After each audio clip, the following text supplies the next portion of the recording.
The fluorescent lights of St. Luke's Medical Center in Seattle, Washington, buzzed faintly overhead, casting a sterile glow over the quiet corridors of the night shift. It was 2:37 a.m. in September 2025, and Emma Carter moved with the kind of precision that came from years of practice.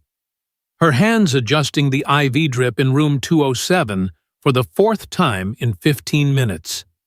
The patient, an elderly man recovering from a hip replacement, slept soundly, his breaths slow and steady, punctuated by the rhythmic beep of the heart monitor.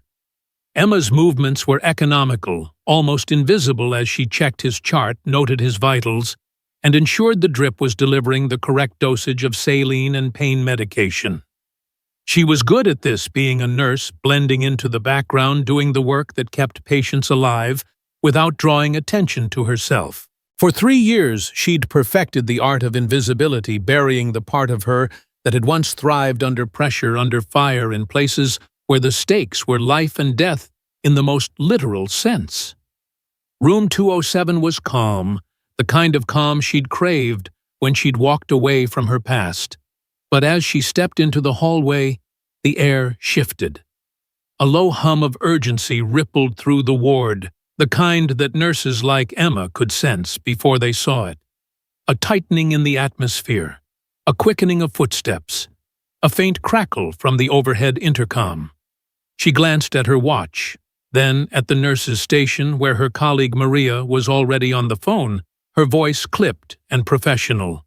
Trauma Bay 1. Incoming ETA 3 minutes, Maria said, hanging up and meeting Emma's eyes.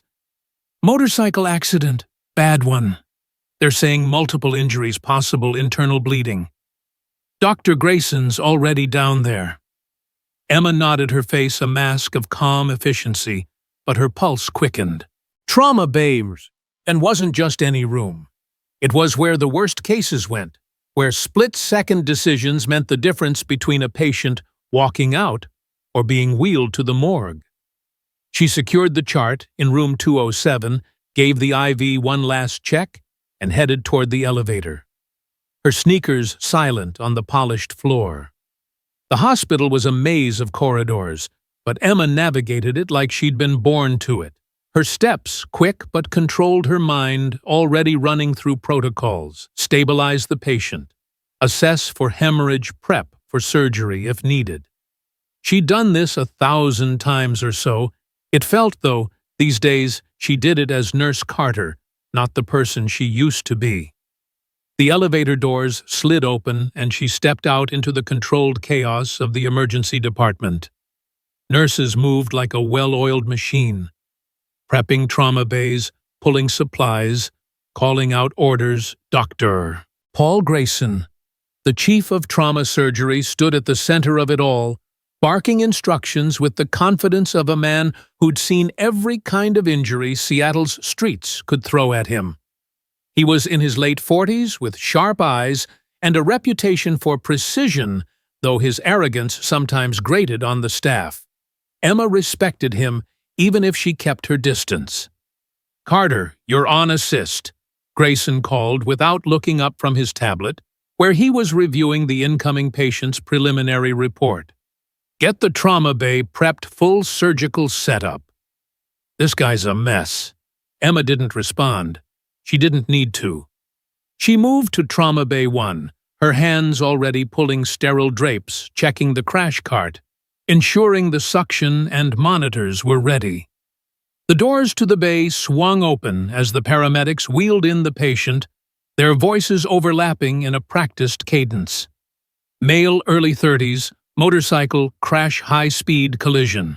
Multiple penetrating wounds left torso and abdomen, BP dropping 90/60, pulse weak 120 and thready. We've got field dressings in place, but he's bleeding through. Emma's eyes flicked to the gurney and her breath caught for a fraction of a second. The man lying there was no ordinary accident victim. His tactical gear, though blood-soaked and torn, screamed military, Tui Kwan Luk Chin, she'd bet her life on it. The way he held himself, even half-conscious, The way his eyes scanned the room, despite the pain, told her he was trained to assess threats, to survive under impossible odds. But it wasn't just his gear or his bearing that stopped her cold. It was his face. Captain Ethan Hayes. She hadn't seen him in 5 years, not since Mosul, not since the night that had changed everything. His dark hair was matted with blood, his skin pale, but those piercing blue eyes locked onto hers with a clarity that cut through the chaos. "Emma?" He rasped, his voice barely audible over the beeping monitors. "Thank God. It's you." Her stomach twisted. He wasn't supposed to be here. He wasn't supposed to know her not like this, not as Nurse Carter. She forced her expression to stay neutral, stepping forward to help the paramedics transfer him to the trauma table. "Captain Hayes, stay still," she said, her voice steady, professional. "We're going to take care of you." Grayson glanced up, his brow furrowing. "You know this guy?" Emma didn't answer, focusing instead on cutting away the remnants of Hayes's tactical vest, her hands moving with the precision of muscle memory. The paramedics stepped back, and she assessed the wounds, deep lacerations, jagged edges, not the clean cuts of a motorcycle crash. These were fragmentation injuries, the kind she'd seen too many times in combat zones, the kind caused by IEDs or shrapnel designed to tear through flesh and bone. Her mind flashed back to Mosul, to the screams, the smoke, the impossible choices. She pushed the memory down, focusing on the present. BP's 85/55. Maria called from the monitor. "He's tachycardic pulse 130. Grayson was already at Hayes's side, his hands probing the wounds, his face set in a grim line. "Nurse Carter, start 2 large-bore IV saline wide open. We need to stabilize him for surgery. This is going to be a long night." Emma nodded, her hands already moving, inserting the IVs with a speed that made Maria pause. But Hayes's voice cut through, again weak but insistent. "No, not him. I need Dr. Carter." The room froze. Grayson's head snapped up, his eyes narrowing. "What did you say?" Hayes' gaze didn't waver, fixed on Emma. "Dr. Emma Carter. She's the only one who can save me." Emma's blood ran cold. The monitors beeped faster, Hayes's vitals slipping, but all she could hear was the weight of her old title, the one she'd buried 5 years ago. Dr. Carter. Combat surgeon. The woman who'd saved lives under fire, who'd pulled shrapnel from soldiers while bombs fell around her. The woman who'd walked away from it all after Mosul, after the guilt, after the lies. Grayson's voice was sharp, cutting through her thoughts. "Nurse Carter. He's delirious.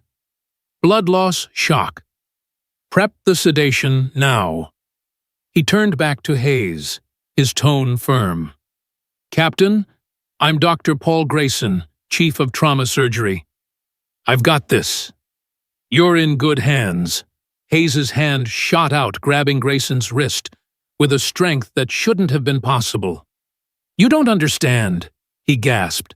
"I need Dr. Carter. She saved my team. In Mosul. She's the best combat surgeon the Marines ever had." The other nurses exchanged glances, confusion rippling through the room. Maria hesitated, syringe in hand, looking to Emma for guidance. Grayson pulled his wrist free, his face a mix of irritation and disbelief. "There's no Dr. Carter here. This is Nurse Emma Carter, and she's not qualified to perform surgery. I am. Now, nurse, sedate him so we can get to work." Emma's hands trembled for a split second, but she caught herself slipping back into the role she'd played for years. "Captain Hayes," she said, her voice low, controlled, "you need surgery now. Dr. Grayson is one of the best. Let him help you." But Hayes shook his head, his eyes burning with a desperation that made her chest tighten. "Emma, I know why you're hiding. I know. what happened in Mosul. But right now, I need you. Not him. Grayson's patience snapped. Enough. Nurse Carter, sedate him, or I'll have you removed from this bay. Emma reached for the syringe, her mind racing. She could do it, sedate him, step back, let Grayson take over. It was the safe choice, the one that kept her secret, buried her past, locked away.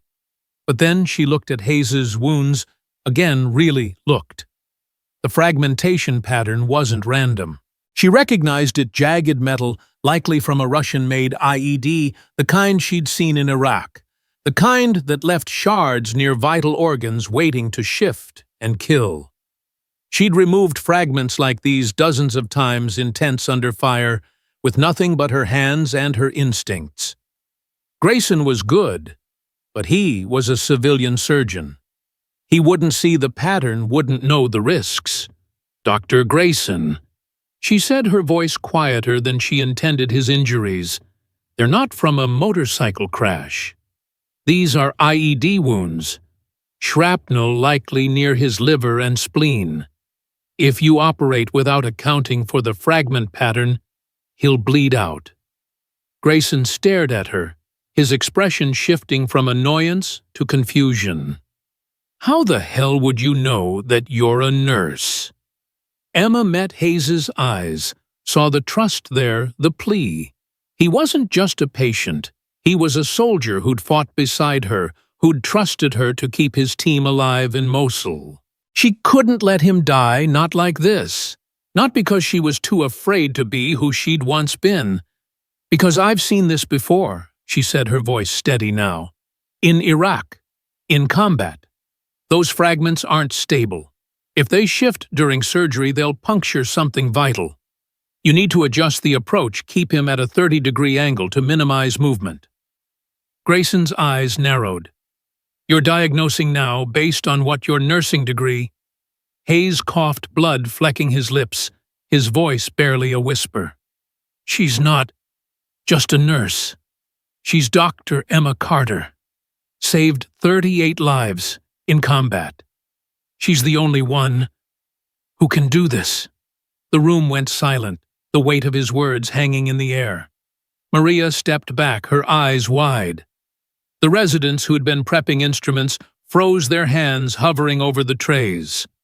Grayson looked at Emma as if seeing her for the first time. What is he talking about? He demanded. Emma's heart pounded, the carefully constructed walls of her life crumbling with every word Hayes spoke. She'd worked so hard to be invisible, to be just Nurse Carter, to leave Dr. Emma Carter behind with the guilt and the nightmares of Mosul. But Hayes was dying, his vitals slipping, the monitors screaming warnings. She could see it, the subtle signs of internal bleeding, the way his blood pressure was tanking, the way his pulse was becoming erratic. She'd seen it too many times, in too many soldiers, in too many places where hesitation meant death. Dr. Grayson, she said, her voice cutting through the tension, he needs surgery now. The fragments are near his liver. If they move, he's gone. I can help. I know the pattern, I know the risks. Grayson's face hardened. You're a nurse. You don't give orders in my trauma bay. Step back, or you're out of here. Before Emma could respond, the monitors screamed. Hayes's heart flatlined, the steady beep replaced by a piercing alarm. The residents jumped into action, one starting chest compressions, another reaching for the defibrillator. Emma moved without thinking, her hands finding Hayes's pulse points, her body slipping into a mode she'd tried to forget. Stop compressions, she snapped, her voice carrying an authority that made the resident freeze. His heart's too weak for standard CPR. We need to stabilize the fragments first, or you'll push them straight into his liver. Grayson stared at her, his hands still on the defibrillator paddles. What are you doing? You're not... I'm saving his life, Emma said, her hands moving with a precision that silenced the room. These weren't the compressions of a nurse trained in a classroom. These were the compressions of someone who'd done this in a war zone, with bullets flying, with no time for doubt. She adjusted Hayes's position, tilting him slightly to reduce pressure on the fragments, her movements swift and sure. 1 milligram epinephrine, she said, then caught herself. I mean, Dr. Grayson, should we do it? Grayson snapped his voice tight. He was watching her, really watching her now, his eyes flicking between her hands and the monitors. The epinephrine went in, and Emma kept up the compressions, her rhythm perfect, her technique flawless. The room held its breath, the only sounds the beeping monitors and the faint hum of the overhead lights. After what felt like an eternity, the monitor beeped again, a heartbeat weak but steady. Hayes's rhythm was back. Emma stepped back, her hands shaking now, the adrenaline crashing through her. Grayson stared at her, his expression unreadable. How do you know how to do that? He asked, his voice low. Emma didn't answer right away, her eyes on Hayes, who was still unconscious but alive. Because I've done it before, she said finally, her voice barely above a whisper. Too many times. Grayson opened his mouth to say something, but Hayes's eyes fluttered open, his hand reaching for Emma's. Doc. He whispered the word heavy with meaning, with history, with a truth she'd tried to bury. You did it again. Emma's throat tightened. 5 years ago, she'd been Dr. Emma Carter, the best combat surgeon the Marines had ever seen. She'd saved lives in places where death was the default, where every decision was a gamble, where every surgery was a race against time. But Mosul had broken her, or so she'd thought. The children, she couldn't save the lies she'd been told, the guilt that had driven her to walk away. It was all coming back now, flooding her senses, threatening to drown her. Dr. Grayson, she said, turning to face him, her voice steady despite the storm inside her. He needs surgery now. The fragments are shifting. If we don't operate with the right positioning, he won't make it. Grayson studied her, his arrogance warring with something else. Curiosity maybe, or respect. You're telling me you can do this surgery? You a nurse? Emma met his gaze, her past rising like a tide she couldn't hold back. I'm telling you, I've done it before.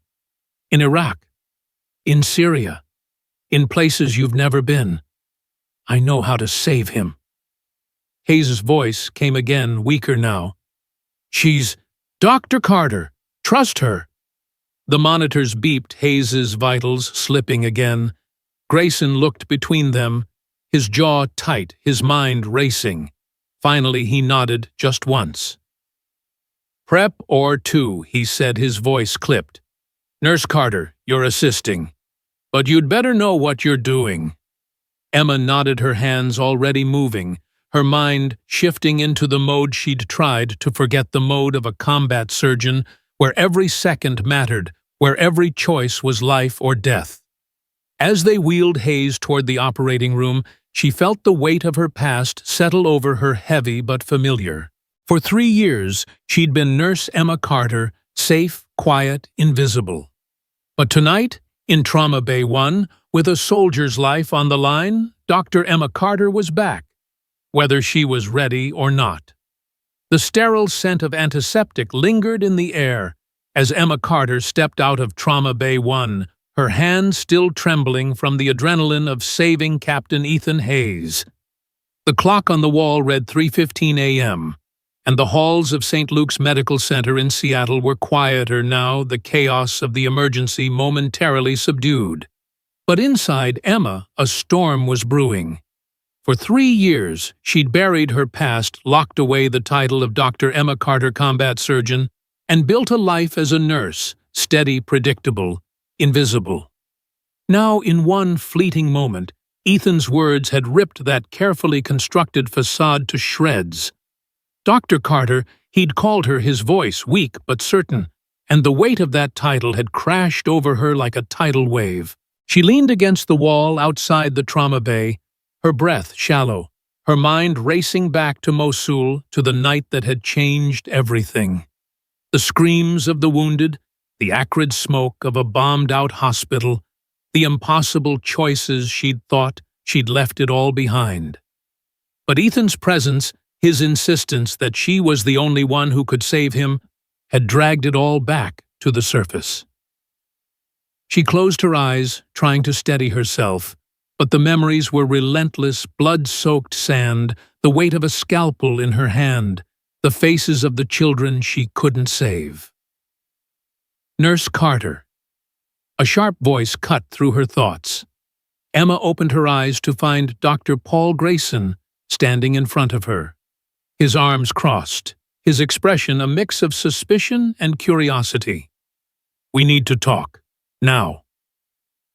His tone left no room for argument, and Emma followed him to a small consult room down the hall, her sneakers squeaking faintly on the polished floor. The room was cramped with a single desk, 2 chairs, and a flickering fluorescent light that made her head ache. Grayson closed the door behind them, the click echoing in the small space. "What the hell was that back there?" he asked, his voice low but edged with intensity. "You're a nurse, Emma. A damn good one, but a nurse. And yet, you walk into my trauma bay, diagnose an IED injury like you've seen it 100 times, and perform compressions like you've been in an OR your whole life. And that patient, Captain Hayes, calls you Dr. Carter. Care to explain?" Emma's throat tightened. She'd known this moment was coming the second Ethan recognized her. For 3 years she'd kept her past buried, her credentials falsified to show only nursing school, her military records sealed under layers of classified red tape. But Ethan's words had cracked that seal, and now Grayson was staring at her like she was a puzzle he couldn't solve. He was confused, she said, her voice steady but hollow. "Blood loss. Shock. It makes people say things that don't make sense." Grayson's eyes narrowed. "Don't bullshit me, Carter. I've seen delirious patients. That man wasn't confused. He knew you. He trusted you. And the way you handled those compressions, the way you called out that fragmentation pattern, I've never seen a nurse do that. So who are you, really?" Emma's hands clenched at her sides, her nails digging into her palms.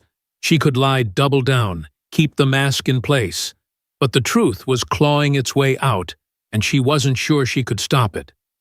Before she could respond, the door opened, and Maria, her colleague from the trauma bay, poked her head in. "Sorry to interrupt, but Captain Hayes is awake. He's asking for Nurse Carter. Says it's urgent." Grayson's gaze didn't leave Emma's face. "We're not done here," he said, then gestured for her to follow Maria. "Go, but you're not off the hook." Emma nodded, grateful for the reprieve, and followed Maria back to the recovery unit. The ward was quiet, the dim lights casting long shadows across the floor. Ethan lay in a bed near the window, his chest bandaged, an IV line snaking into his arm. He looked pale, but his eyes were alert, tracking her as she approached. "Emma," he said, his voice stronger now, but still rough. "You saved my life." Again. She pulled a chair to his bedside, her movements automatic, her mind still reeling from Grayson's questions. "You need to rest, Captain. You're lucky to be alive." Ethan shook his head, wincing slightly at the movement. "No luck about it. It was you. Just like in Mosul." The word hit her like a punch. Mosul. The mission that had broken her, the one she'd spent 3 years running from.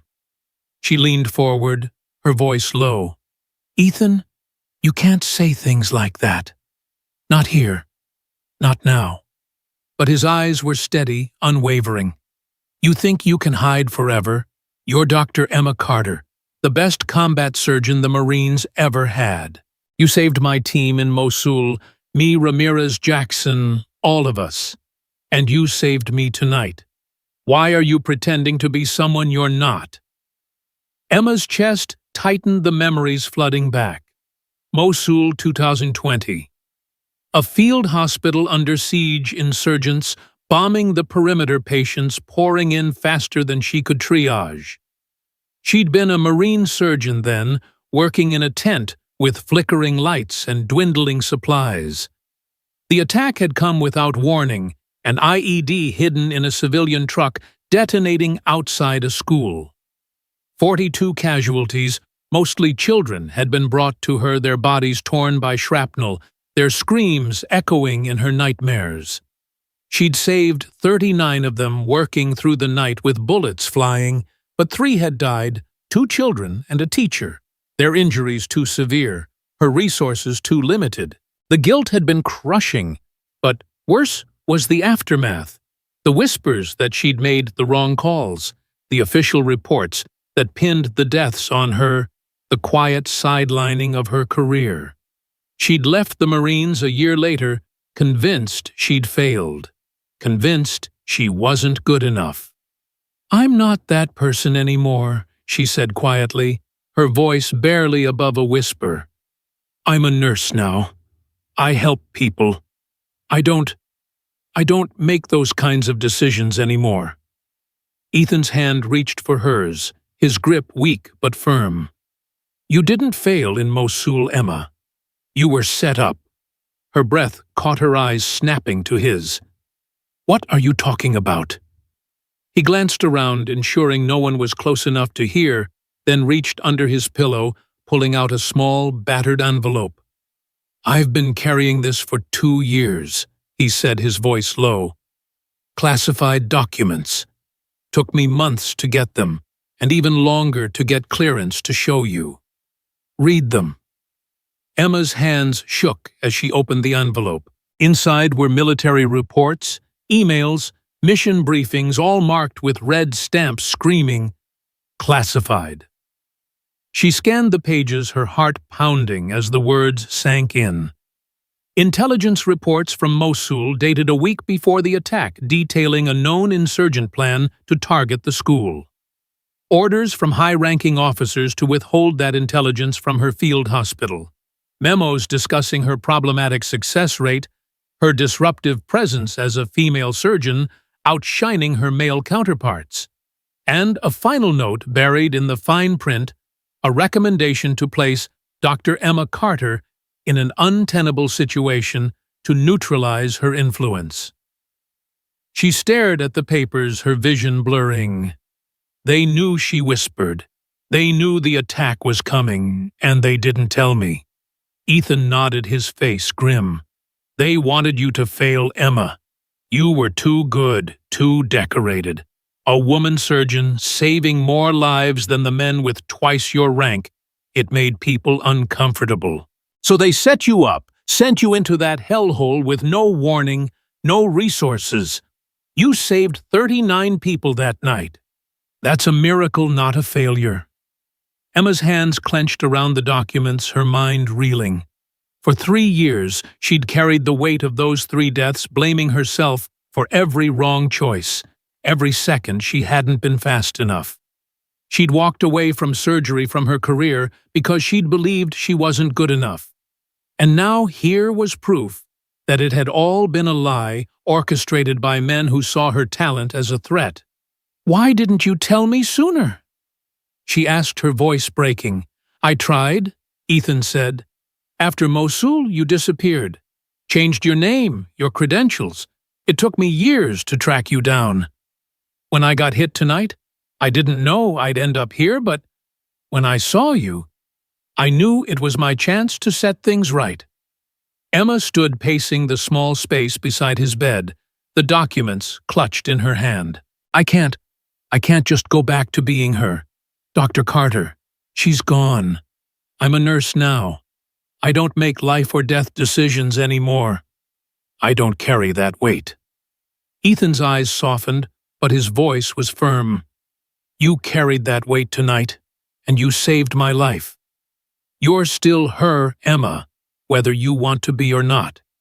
And there are people out there, soldiers, civilians who need Dr. Carter, not Nurse Carter, the surgeon who can do the impossible.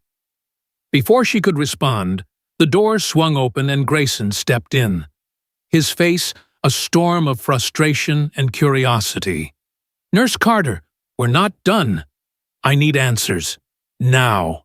Emma froze the document still in her hand, Ethan's words echoing in her head. Grayson's eyes flicked to the papers, then back to her face. "What are those?" he asked, his tone sharp. Emma hesitated, her mind racing. She could lie, shove the documents back into the envelope, keep her secret buried. But something in her snapped the weight of 3 years of hiding, of guilt, of pretending to be someone she wasn't. She straightened, meeting Grayson's gaze head-on. "They're proof," she said, her voice steady for the first time in years. "Proof that I'm not just a nurse. I'm Dr. Emma Carter, former Marine combat surgeon. I saved 38 lives in active combat zones, including Captain Hayes's team in Mosul. And tonight, I saved him again." Grayson's jaw tightened, his eyes searching hers for any sign of deception. "You're telling me you've been working under me for 2 years with a medical degree, and you didn't say anything?" Why Emma's throat tightened, but she didn't look away. "Because I thought I'd failed. Because I was told I wasn't good enough. Because I believed the people who said those deaths in Mosul were my fault. But they weren't. And I'm done hiding from who I am." The room was silent, the only sound the faint beep of Ethan's monitor. Grayson's expression shifted, the arrogance fading, replaced by something like respect. "You're saying you're a surgeon, a combat surgeon, and you've been pretending to be a nurse this whole time?" Emma nodded, the weight of her admission settling over her. "Yes, and I'm asking you to let me prove it. Not just for Ethan, but for every patient who comes through those doors with injuries like his. I know things you don't, Dr. Grayson. Things only combat teaches you." Grayson was quiet for a long moment, his eyes flicking between Emma Ethan and the documents in her hand. Finally, he spoke, his voice low but firm. "If you're telling the truth, then we've got a lot to talk about. But right now, Hayes is stable, and you're still on my staff. So what's it going to be?" Carter Nurse, or Dr. Emma, looked at Ethan, saw the trust in his eyes, the same trust he'd shown her in Mosul, when she'd pulled shrapnel from his leg while mortars exploded outside. She thought of the documents, of the betrayal that had stolen 3 years of her life, of the patients she could still save if she stopped running from herself. "Doctor," she said, her voice quiet but certain, "I'm Dr. Emma Carter, and I'm ready to stop pretending." Ethan smiled, a faint, tired curve of his lips. "About damn time." Grayson nodded, his expression unreadable. "Then get some rest, Dr. Carter. Tomorrow we're going to have a long conversation about what this means for you and for this hospital." As he left the room, Emma sank into the chair beside Ethan's bed, the documents still in her hand, her heart pounding with a mix of fear and relief. For the first time in 3 years, she wasn't hiding. But the truth about Mosul, about the betrayal, about who she'd been, it was only the beginning. And as she looked at Ethan alive because of her, she knew there was no going back. Dr. Emma Carter was awake, and she had work to do. The morning sun filtered through the blinds of St. Luke's Medical Center in Seattle, casting slanted rays across the linoleum floors of the surgical wing.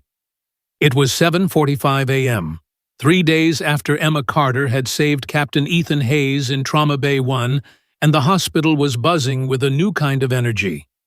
Whispers followed Emma as she moved through the corridors, her nurse's scrubs replaced by a white coat embroidered with Dr. Emma Carter, M.D. The title felt foreign heavy, like a uniform she'd outgrown, but was forced to wear again. For 3 years, She'd been Nurse Carter, invisible and safe. But now eyes tracked her every move, nurses, residents, even patients, all wondering about the woman who'd hidden her past as a combat surgeon.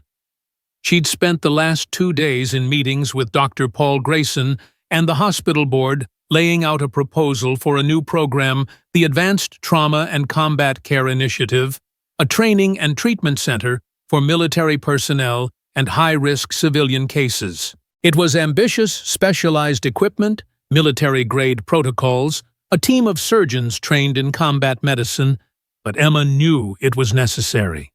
She'd seen too many soldiers die in civilian hospitals because doctors didn't understand the unique patterns of battlefield injuries.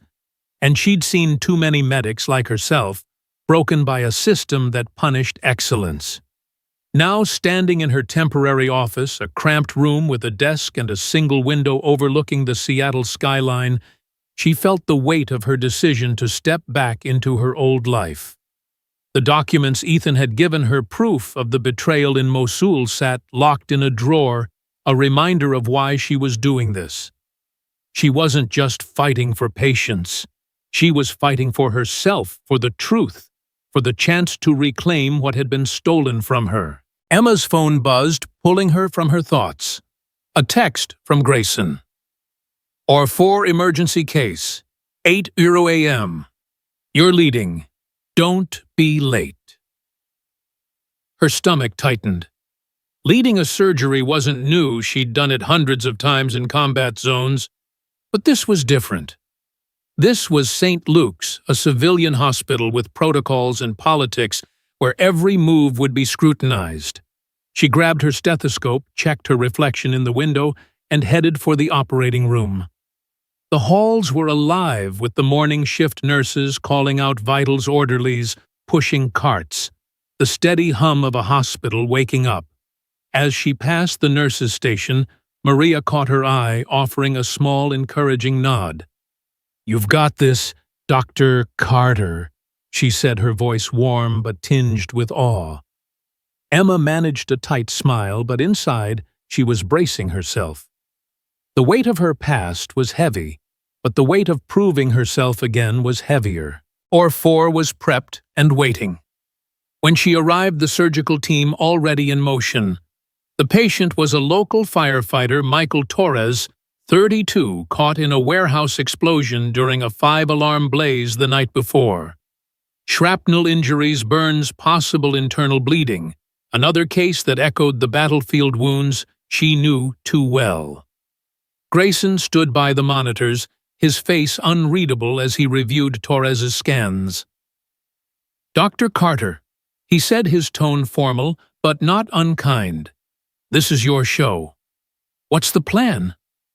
Emma scrubbed in her hands, moving through the ritual with the ease of muscle memory. Though her heart raced, the team watched her 2 residents, a scrub nurse, an anesthesiologist, all waiting to see if the rumors about her were true.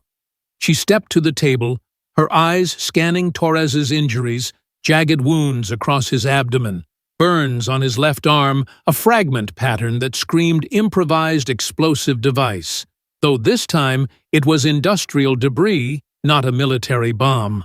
"We've got multiple penetrating wounds, likely metal fragments from the explosion," she said, her voice steady. "CT shows 2 large pieces near the spleen, one close to the aorta. We need to stabilize him at a 25-degree angle to prevent fragment shift during extraction. Start with a midline incision, minimal tissue disruption. We'll need suction and a small Richardson retractor ready."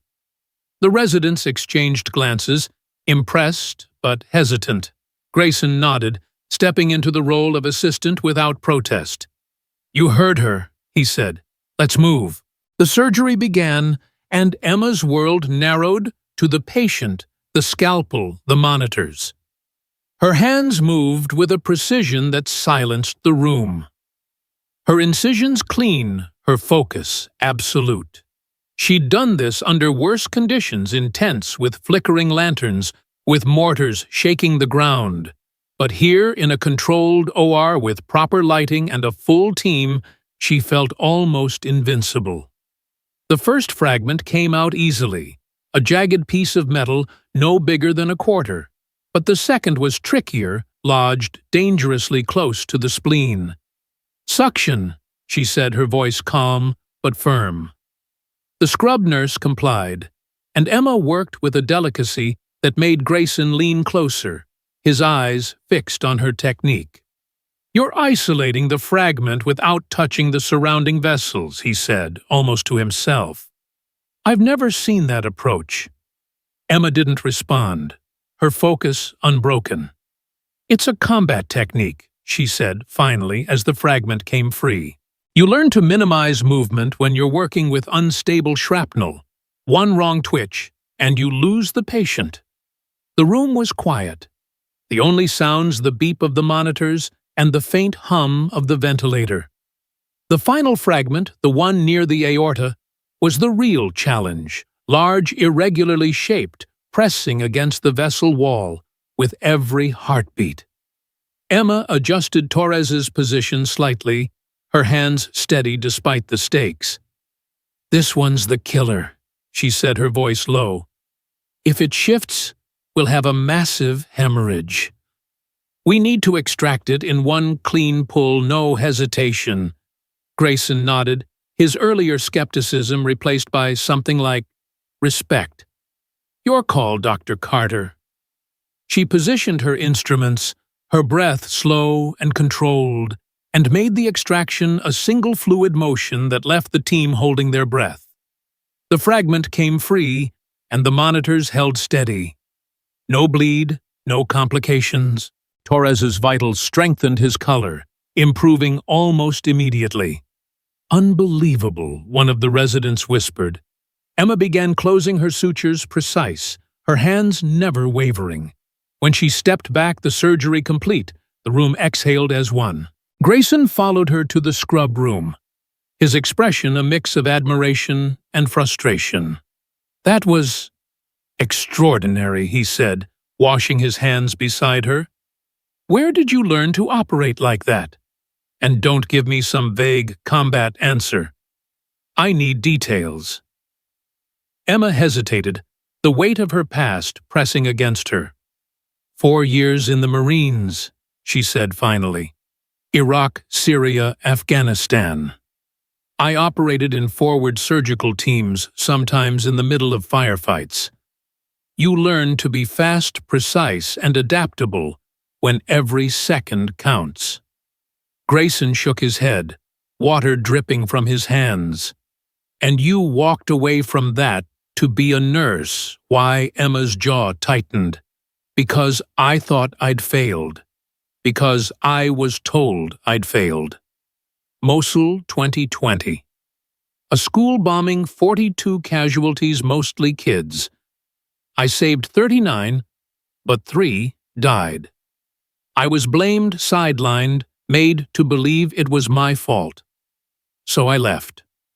Grayson's eyes softened, but before he could respond, a knock interrupted them. Maria stood at the door holding a tablet. "Dr. Carter, you've got a visitor. Military. Says it's urgent." Emma's stomach dropped. She followed Maria to the hospital's conference room, where a man in a crisp Marine uniform waited. Colonel David Ramsey, his chest heavy with medals, stood as she entered. She recognized him instantly, a senior officer from her time in Iraq, one of the few who'd supported her before Mosul. "Dr. Carter," he said, his voice warm but formal. "It's been a long time." Emma nodded, her guard up. "Colonel, what brings you here?" Ramsey gestured to a chair, and they sat. "Word travels fast," he said. "Your surgery on Captain Hayes, your proposal for this trauma program, it's caught the attention of the Department of Defense. We need you back, Emma. Full reinstatement. Lieutenant Colonel rank command of a new mobile surgical unit. You'd have complete autonomy, your pick of assignments. The Marines need surgeons like you." Emma's chest tightened. The offer was everything she'd once dreamed of: rank, respect, a chance to make a difference on her terms. But it also meant returning to the system that had betrayed her, the system that had sent her into Mosul blind, knowing she'd fail. "I'm not sure I can go back," she said, her voice steady but quiet. "Not after what happened." Ramsey's eyes softened. "I know about Mosul. I've seen the documents. What they did to you was unconscionable. But you're bigger than their mistakes. You could change how we train surgeons, how we treat our medics. You could make sure no one else goes through what you did." Emma stood pacing the small room, her mind a tangle of emotions. "And if I say no," Ramsey leaned back, his expression unreadable, "then you keep doing what you're doing here. But the Marines will find a way to work with you, not against you. Think about it, Emma. You're too good to stay hidden." He handed her a card with his contact information and left his boots echoing in the hallway. Emma sank into a chair, her head spinning. The offer was tempting, but it came with strings: military politics, oversight, the risk of being burned again. She thought of her program at St. Luke's, the chance to build something independent, free from the chains of the system that had broken her. But she also thought of the soldiers still out there, the ones who needed surgeons, who understood their wounds, their wars. Back in her office, she found Grayson waiting, his arms crossed. "Military, huh?" he said, his tone lighter than before. "They trying to steal you away?" Emma managed a small smile. "Something like that. They want me to go back, lead a surgical unit." Grayson raised an eyebrow. "And?" She shook her head. "I don't know.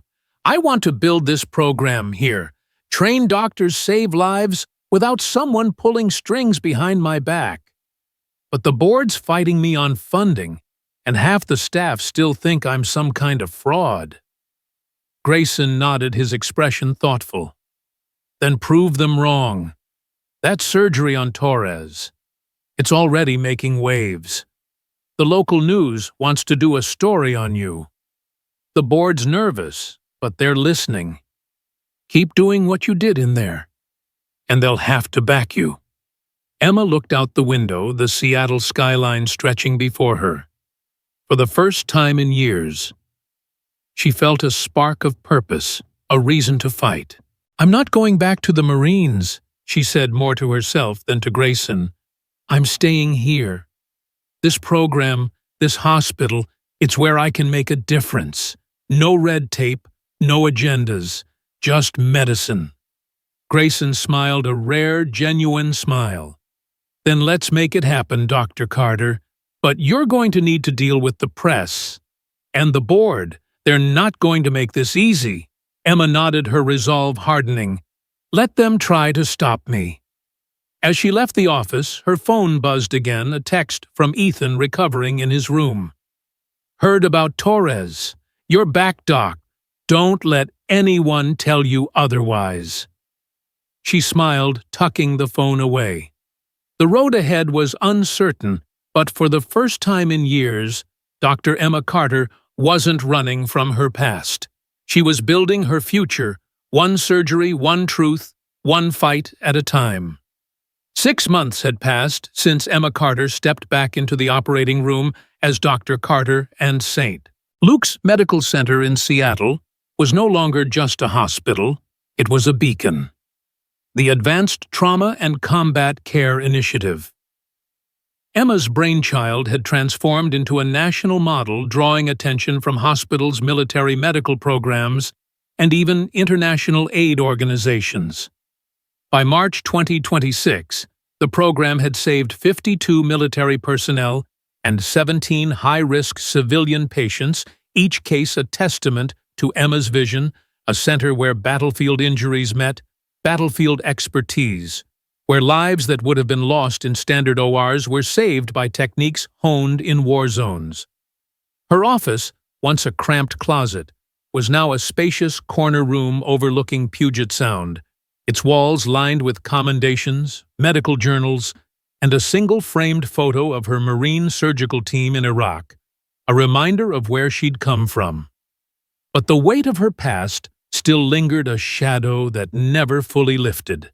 The documents from Mosul, proof of the betrayal that had derailed her career, were locked in a safe, but their truth fueled her every day. She wasn't just saving lives, she was rebuilding a system that had failed her, ensuring no other surgeon would be broken by politics or prejudice. Yet, as she stood at her desk, reviewing case files for the day's surgeries, a new challenge loomed: a military investigation into her past, threatening to unravel everything she'd built. The morning started with a knock on her door. Lieutenant Commander Sarah Chen, her Navy medical liaison and right-hand woman, stepped in, her expression tense. "Dr. Carter, we've got a problem. The Department of Defense is sending an investigator. They're digging into your time in Mosul, your credentials, everything. They're claiming discrepancies in your record could jeopardize the program's funding." Emma's stomach dropped, but she kept her face neutral. "Discrepancies. My record's classified. They know that." Sarah nodded, handing her a tablet with an official email from the DoD. "They're saying the classified status raises red flags. They want a full accounting of your service, and they're questioning whether you misrepresented yourself as a nurse. The board's freaking out. They're worried this could tank the program." Emma scanned the email, her jaw tightening. She'd known this day might come. The truth about Mosul, the sabotage, the lies had been buried by powerful people, and now they were circling, trying to protect their secrets. "They're not after me," she said, her voice steady. "They're after the program. It's too successful, too independent. They want to control it." Sarah's eyes narrowed. "So what do we do?" Emma handed the tablet back. "We keep working. I've got a surgery in OR3 at 9 Huzurul. Marine Captain Elena Rodriguez, IED injuries from Yemen. I'll deal with the DoD after." Sarah hesitated, then nodded. "You sure you're okay leading this one? It's close to home." Emma met her gaze. "I'm sure. Let's save her first, then we'll fight the suits." OR3 was a hive of activity when Emma arrived, the team prepping Captain Rodriguez with the efficiency she'd drilled into them. Rodriguez, 29, had been airlifted from a forward base in Yemen, her abdomen riddled with shrapnel from an IED not unlike the one that had nearly killed Ethan Hayes 6 months ago. The scans showed fragments near her liver and kidneys, a pattern Emma recognized instantly. She scrubbed in her hands, moving through the ritual with a calm that belied the storm inside her. The team, 2 residents, a scrubbed nurse and Dr. Grayson as her assistant, watched her with a mix of respect and anticipation. Grayson, once skeptical, had become her biggest ally, his arrogance replaced by a quiet admiration for her skill.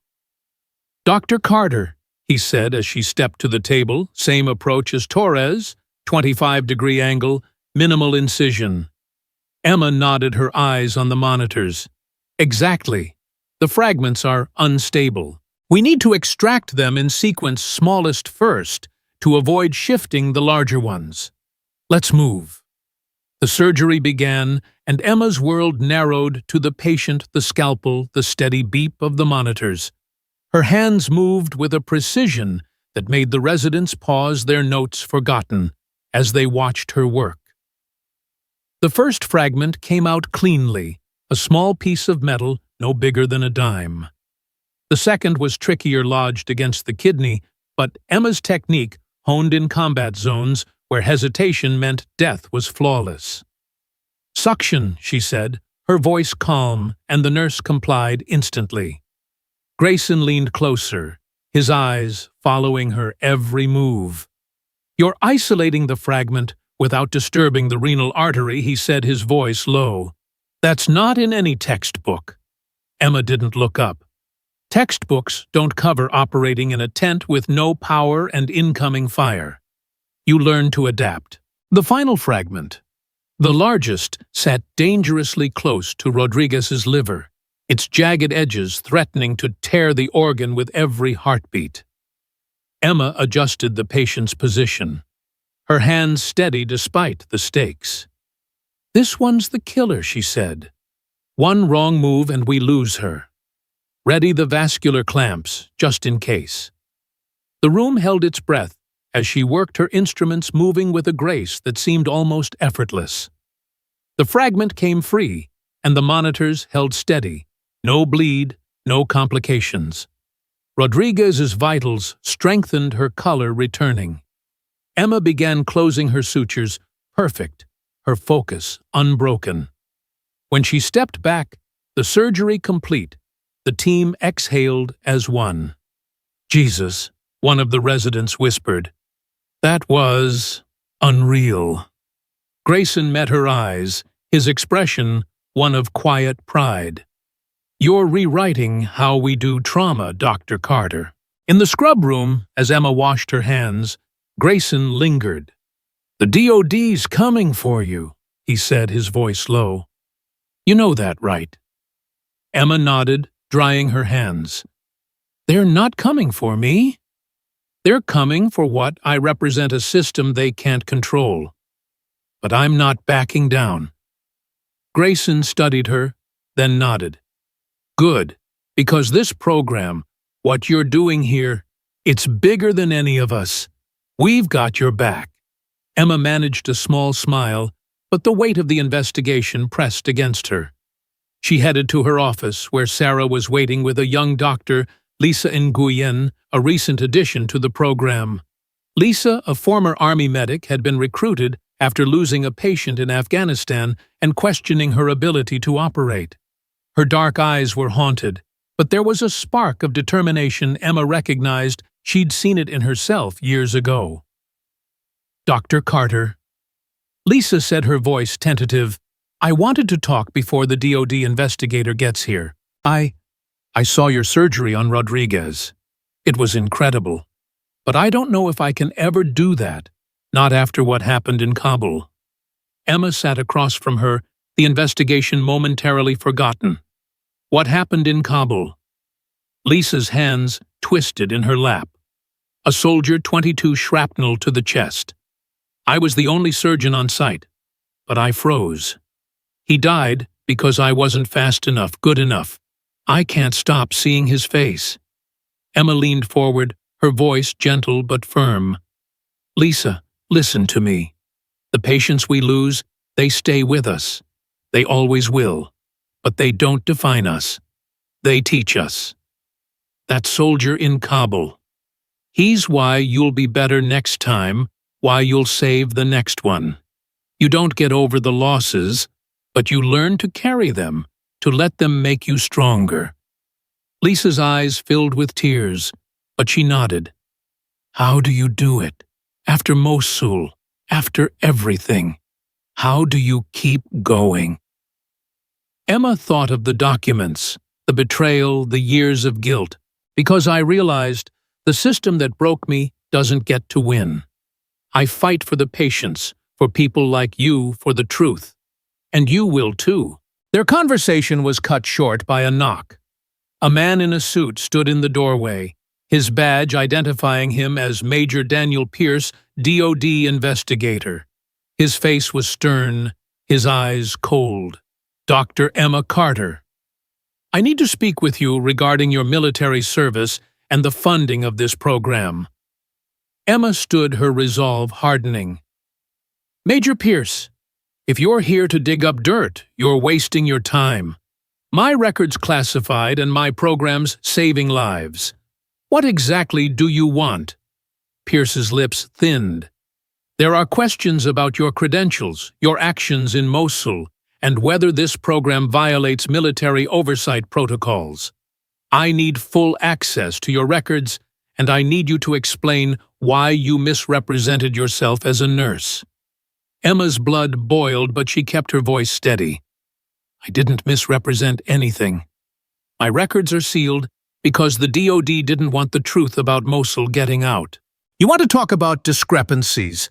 Let's talk about the officers who sent me into a trap, who let 42 people get bombed to protect their egos." Pierce's eyes narrowed, but before he could respond, Sarah stepped forward, holding a folder. Major, these are declassified documents from Mosul obtained legally by Captain Ethan Hayes. They prove Dr. Carter was set up. If you want to investigate, start there. Pierce took the folder, his expression unreadable. This will be reviewed. But if these documents are authentic, it changes nothing. The DoD will decide whether this program continues. He left the folder in hand, and Emma sank into her chair, her heart pounding. Sarah looked at her, her face fierce. They're scared of you, Emma. You're doing what they couldn't, saving lives without their permission. Emma nodded, but the fear lingered. The program, her team, everything she'd built, it was all at risk. That evening, Emma found herself in the hospital chapel, a quiet space where she could think. Ethan, now fully recovered, joined her, his steps slow but steady. Heard about the investigator, he said, sitting beside her. You okay? Emma shook her head. They're trying to shut us down, Ethan. Everything I've built, everything we're doing, it could all be gone.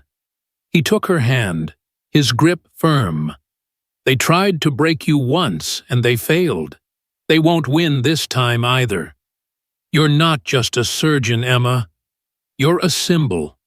Every medic who's been burned by the system, every doctor who's been told they're not good enough, they're looking to you. Keep fighting. Emma looked at him, his words sinking in.